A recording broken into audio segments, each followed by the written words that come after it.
பிரமிப்புக்கான காரணம் வந்து அந்த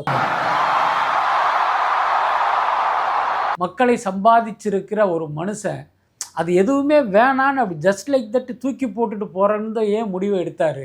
அதே மாதிரி அந்த மேடையில் வந்து விஜய் வந்து மீண்டும் நடிக்கணும்னு பேசும்போது பார்த்திங்கன்னா அந்த அரங்கமே அதிர்ந்தது. நீங்கள் சினிமாவை விட்டு போகிறத வந்து மக்களுக்கு வந்து ஒரு பிடித்தமானதாக இல்லை. விஜய் வந்து அவர் ஆசைப்பட்ட அந்த நாற்காலி கிடைக்கும் வரை மக்கள் கொடுத்த இந்த நாற்காலியை வந்து அவர் உதறக்கூடாது. இப்போ ரஜினிகாந்த் இன்னமும் சூப்பர் ஸ்டாராக இருக்கார். அவரை பார்த்து சினிமாவுக்கு வந்த விஜய் பார்த்தீங்கன்னா ரஜினி சூப்பர் ஸ்டாராக இருக்கும் இந்த நிலையிலேயே அவரை மிஞ்சி வந்து இன்னொரு இடத்துல போய் உட்கார்றாரு அப்படிங்கிறதெல்லாம் பெரிய விஷயம். இப்போ விஜய் படத்தை வாங்கி ஒருத்தர் சம்பாதிக்கிறார்ல, அந்த லாபத்தை ஒரு அஜித் படத்தை வாங்கியோ அல்லது இன்னொரு ஹீரோ படத்தை வாங்கியோ ஒரு விநியோகஸ்தரால் சம்பாதிக்க முடியாது. சிவகார்த்திகேயன் என்னன்னா இந்த படத்தை பொங்கலுக்கு தான் ரிலீஸ் பண்ணணும் அப்படின்னு ஒரு மிகப்பெரிய நெருக்கடியையும் அழுத்தத்தையும் அவங்களுக்கு கொடுத்தது சிவகார்த்திகேயன் தான்.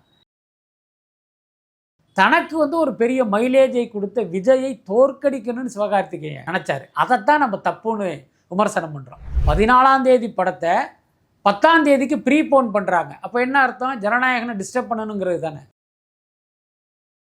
சிவகார்த்திகேயனுடைய ஆசை விஜயின் கடைசி படத்தை நாம ஜெயிக்கணும் அப்படின்னு அவருக்குள்ள ஏற்பட்டிருக்கிற அந்த வெறி தான்.